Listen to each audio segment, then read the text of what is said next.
welcome again to another beautiful and exciting edition of Books and Financial Review. This is the place where we discuss finance matters where it's not discussed on any platform. This is the place where we grow businesses into giant companies. Today we are at it again discussing a very important topic. A lot of business owners complain of staff turnover. And so we want to look at the issues, how we can find a balance between the employer and the employee. And so we have a case study in relation to such. This program is brought to you by Borders Books Cafe, a place to be inspired.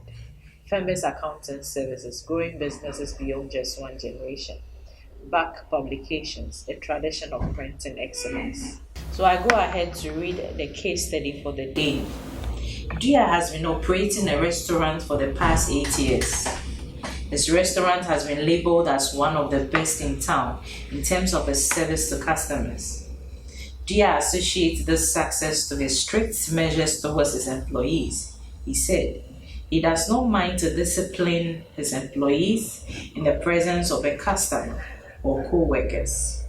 He pays his employees salaries a little above the average wage rate. Hence, he does not give any benefits to the workers. However, he has some challenges with his workers' behavior and turnover. The workers don't perform as expected when he's not around. Some are just incompetent for the job schedule. He also has to employ new workers almost every month because they leave without prior notice. He's worried because it takes time and resources to train them afterwards they leave. He also anticipates the continuous employee turnover will affect the growth of his business. So that's the concern of Dia, who is operating a restaurant and has been operating for the past 8 years. And today we also have a familiar face in the house to help us to discuss this case study. We have Mr. Harris Nahova, who is the CEO of Sprint Premier, to help us to discuss this labor turnover issue, which is related to this case study. On this note, we'll take some quick messages. We'll be right back.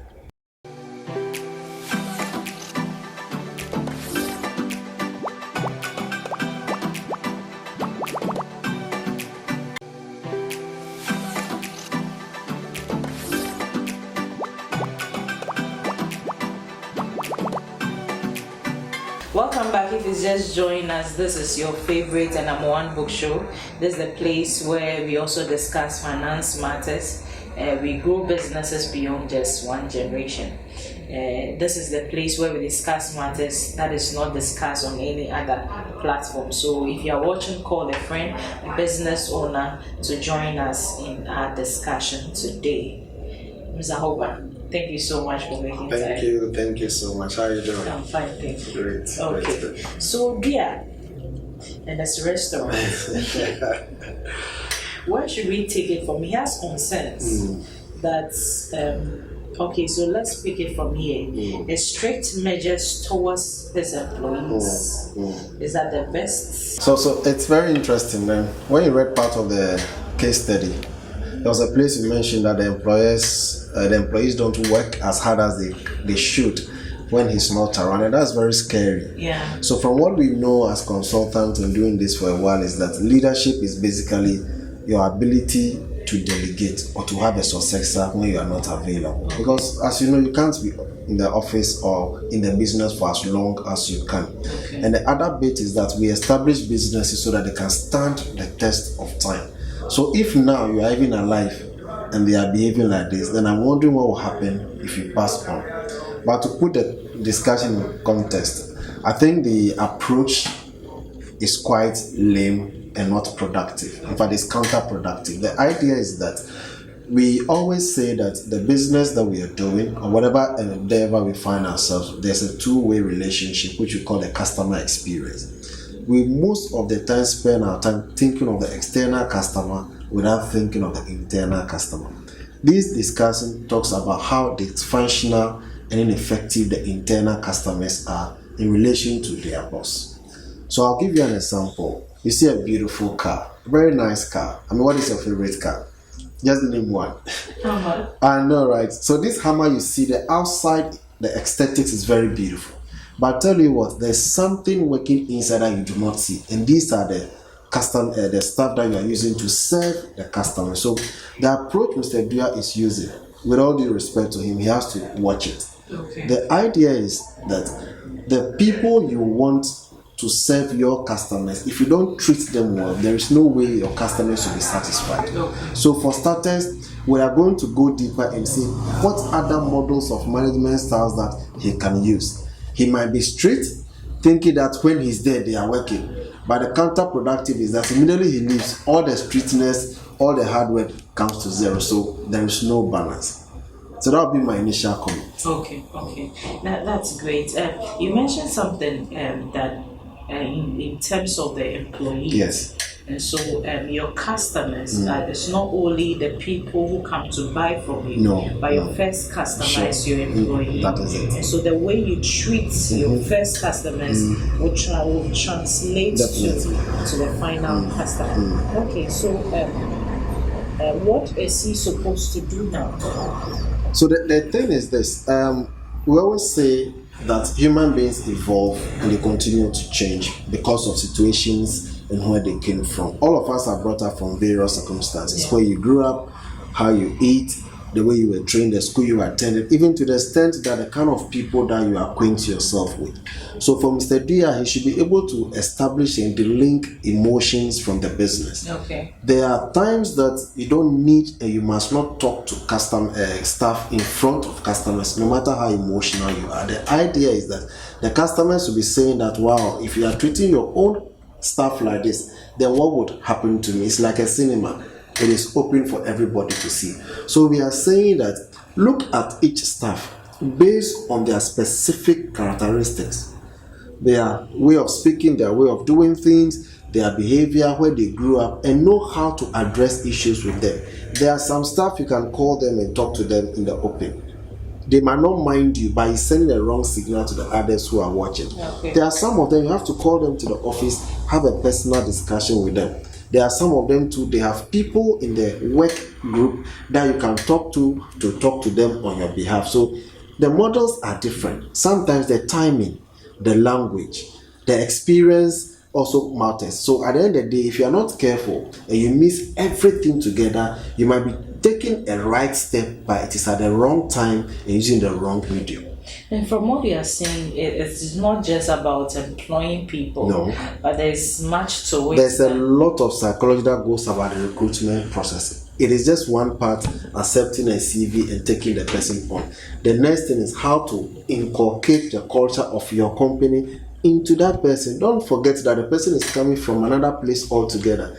Even if it is in the same industry, he or she might have been somewhere, but now he's coming to another industry, another place in the same industry. The colors might be different, the culture might be different, the language there are a lot of things that will be different, even though they are operating in the same industry. So you don't have to mix it like that. So the idea is be patient, look at it, take each situation at a time. You should let the internal customers feel part of the company, that they own the company, and then because of that sense of ownership, there will be issues of responsibility and professionalism. But if you make them fear you, I can assure you, you are not going to achieve much. Okay, so I think that will account for the turnover of the business, and now he's scared that due to this turnover, the longevity of the business is at stake. That's it.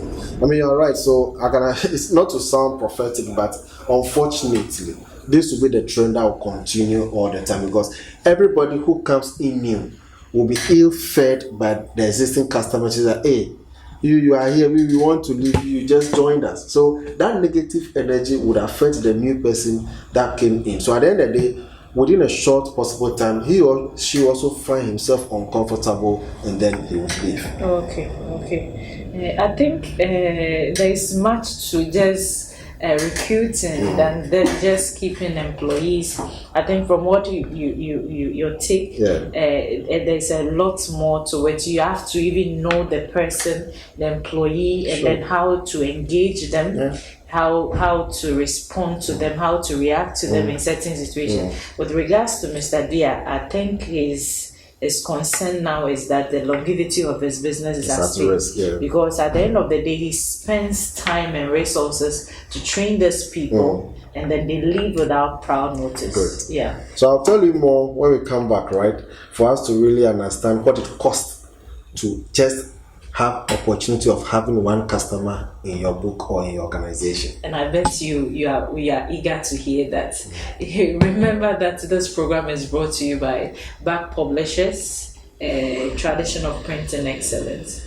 Borders Books Cafe. If you want a book, good read, the place to come to is Borders Books Cafe, the place to be inspired. Famous Accounting Services for all your taxation issue, payee, tax returns, income tax returns, business advice. You look no further but Famous Accounting Services. They say building businesses beyond just one generation. If you've not had a good read for this month, call 024-8859-319. Call the same number also to join Africa Must Read Book Club. I believe you are eager to hear what Mr. Harrison has to say next. Stay tuned, we'll be right back.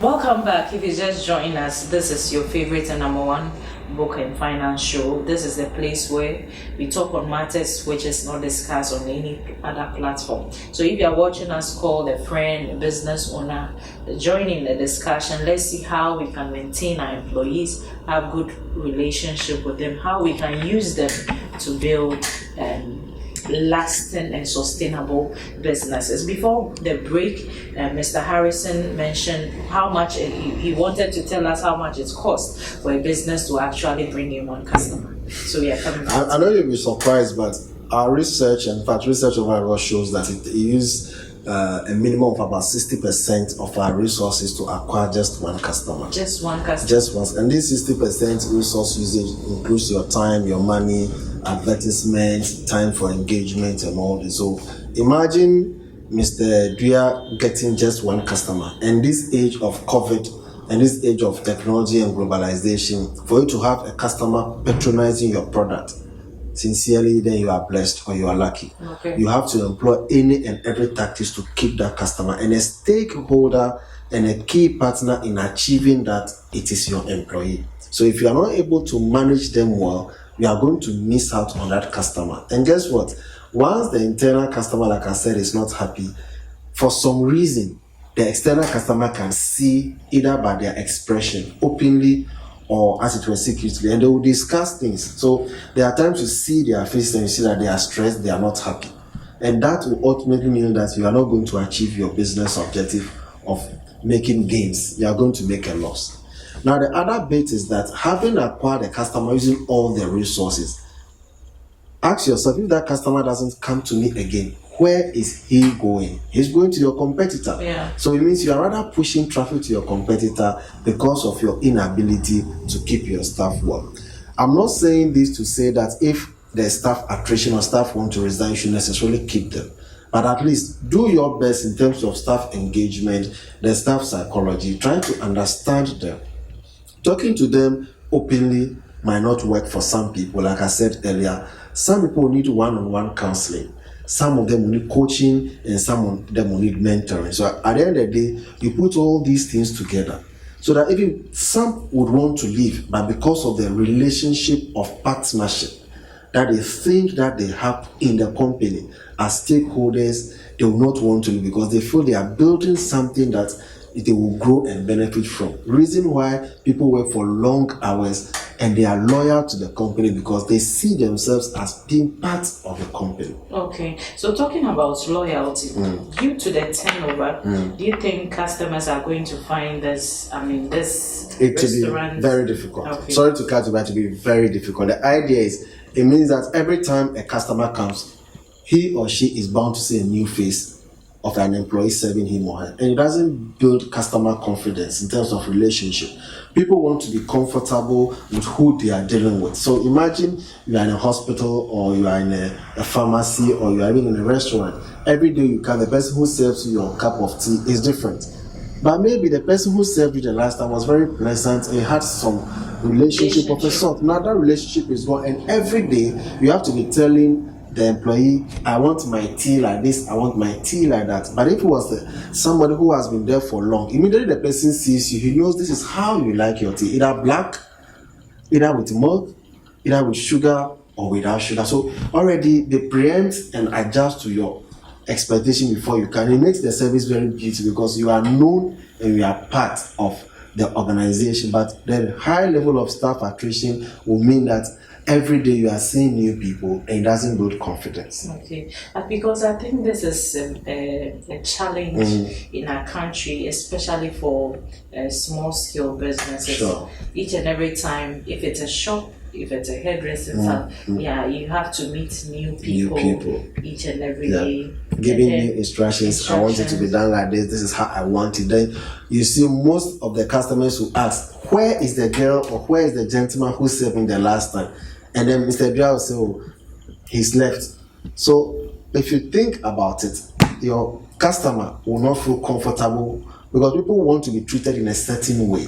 So you need to be able to keep them by talking to them and getting the best out of them, not by shouting at them even when customers are around, no matter how wrong they might be. Okay, no matter how wrong they might be, this is telling us that there is more to it than employing or recruiting people. You have to know them, just as he said, sometimes it's about coaching, mentoring, counseling, to be able to put them, to be able to mentor them and shape them in a way that they will help you, because we can't do it alone. That's why we bring these people on board. And so they have to understand your vision and to be able to go with you. And for the longevity, this show is looking at building businesses beyond just one generation. So if we are looking at the sustainability of our business, then our relationship with our employees, the way we treat them and manage them, should be of utmost importance or necessity to us. On this note, we'll be taking some short messages. We'll be right back.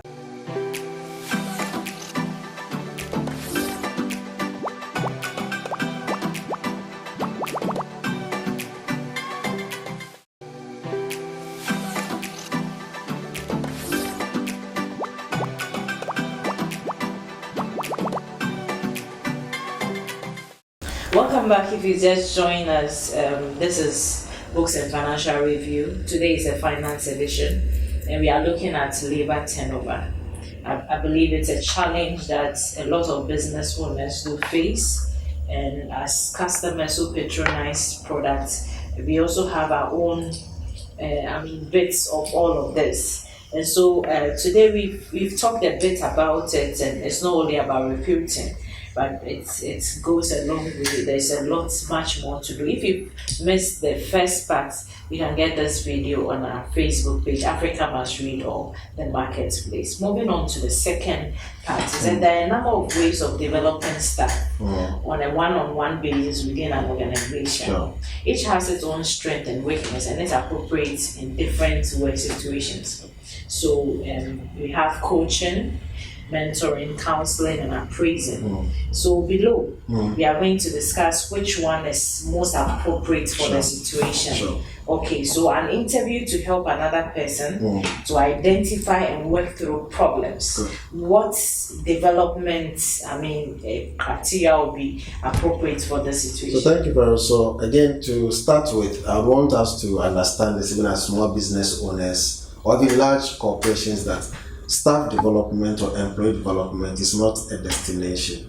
It's a journey. Okay. That you can never say, I have arrived. Okay. So I think I like that. Yeah, because once you have that mindset, it makes you feel that once the company is evolving, the market is evolving, technology is evolving, there is the need constantly engage and develop staff. So for the first one, I want to position it under counseling. Okay. And counseling should play a very important role in our organization. Unfortunately, most organizations in this country, even at the highest level of corporation, don't have counseling departments. So it makes it very difficult. What does counseling mean? It means having that we time or me time with my employee. And there are two approaches. If the organization is small and manageable, where you can head count every employee, then you can have that one-on-one with Harrison, with Kwesi, with Kojo. But if the organization is large, you can form units where each unit will have a head. So for instance, if it's a restaurant, those in the catering department or cooking section will have one leader where they will give all their issues to. Those in the cleaning and laundry will do same, the drivers will also do same, so that when you meet these unit heads, you are able to talk to them, for them to open up and let you know what is happening. The interview should not be, as it were, a fearsome experience. It should be constructive. Okay. You, the manager or the business owner or the management, should be very open to say that, listen, we have identified a problem and we want to solve the problem for our own good. Open up and give us feedback. And now in this age of technology, people can use Zoom or other platforms. Call the staff, engage them, let them give you feedback. And this one, there should not be any static time. It can be daily, weekly, monthly. So as and when that gap is seen, then quickly nip it in the bud before it blows out of hand. Okay, so you mentioned that we don't have counselors in our businesses. So in this case, when you are recruited in a business, those who will counsel you will give you their... I know, right? So that possibly whoever will counsel you without an appropriate and a professional counseling session will give you what he or she might have been taught. So if you are typically going to understudy a senior, quote and unquote, what he or she knows how to do best is what he's going to tell you, as to whether it is right or not. Once it is working for him or her, he thinks you can also do the same, which might not be the case. But the counseling aspect is also for the person to open up. There are some psychological needs that person you are going to learn from will not be able to take. Issues about family, issues about accommodation, issues about your career progression, which you can open up and discuss. So tell you what, Mr. Bia might have been shouting at me for coming to work late, but he might not know that I've lost my room and I don't have a place to lay my head. Okay, so in this case, if it's a small business where you said probably they may not be able to afford to employ a counselor, maybe it could be from time to time where they can actually engage a counselor to talk to them. Okay, let's move on to the next one. A long-term relationship in which a more experienced person encourages an individual personal and career development. So that's strictly under mentorship or mentoring. Okay. Or some will even say coaching. So you coach, then it goes to the mentoring stage. Coaching is usually between your peers or somebody a little bit higher. But when it comes to mentoring, that is where you look up to somebody, either in the industry or in the organization, who have risen through the ranks or have done it before, and it helps. So if your organization is, again, very small and you don't have anybody who might have risen to the highest level in that industry, of course, you can contact a consultant, let them come in and talk to them. That long period will mean that something will definitely shed off in terms of experience, networking, collaboration between the person who is ahead of you and you who is about learning. But guess what? You need to have a good attitude to learn from your mentor. The respect for professionalism, confidentiality, and time, they play a key role in you being a mentee. Okay, that's great. So let's come to the next one. An approach whereby a trainee is put under the guidance of an experienced employee who shows the trainee how to perform tasks. So again here, we'll do the graduation from the first stage of counseling. Because if you want to put me under somebody, me, the manager putting you there, I should know the capacity of the person I want you to understudy. If the person has a negative attitude and I push you to the person, I should expect that you come out worse.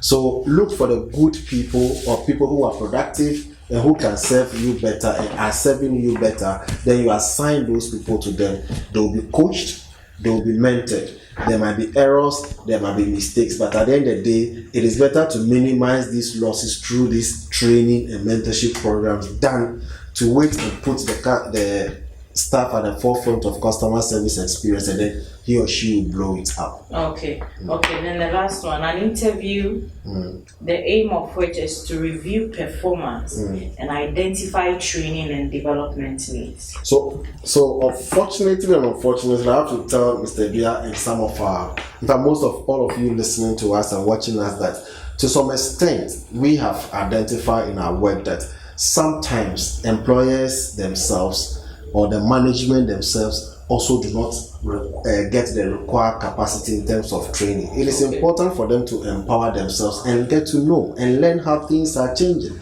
The world has changed so fast that if you don't adapt, you just die. So if you don't acquire that knowledge, your skill set of knowing how to talk to people, how to manage people, how to manage emotions, the emotional intelligence, cognitive intelligence, how to solve difficult problems, then it will be very difficult for you to handle an organization. So this is a long-term thing we are talking about. Yes, we are training the staff. What about we, the management? We should also be exposed to some form of training. Then all of us will be equipped with the sole aim of getting the best out of our business. So all the parameters you indicated, counseling is important. And again, some people at different times will interchange them. Some people might have been coached before, but now they need counseling. Yeah. Some people might never be coached before. So it shouldn't be like, cancel me before I coach you before I met. No, it shouldn't be like that. Each employee and their developmental needs to determine which of the models to use for them and how you also go about it. Okay. Thank you so much, Mr. Albert. This has been very informative and educative. I have learned a lot, and I believe our viewers have done so. And so if you are a business owner, it's not just about employing someone and then just believe that if they misbehave, you are going to throw them out and bring in someone else. The turnover is going to affect the sustainability of your business. So it's better we learn how to manage, he mentioned it, how to manage employees, emotional intelligence, all of that.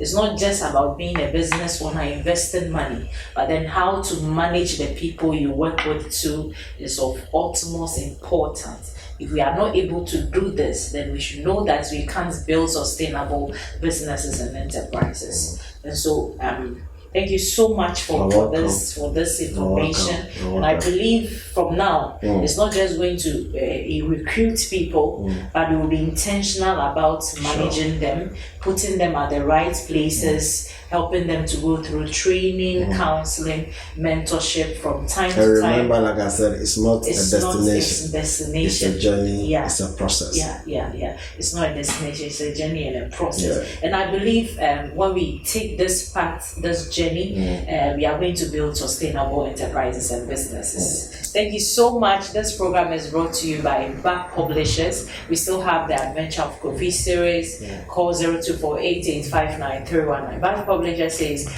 traditional printing excellence. If you want your printing, books, journals, security papers, they are there for you. For their printing is excellent. Borders Books Cafe for all your good rates from health, business, finance, all of it.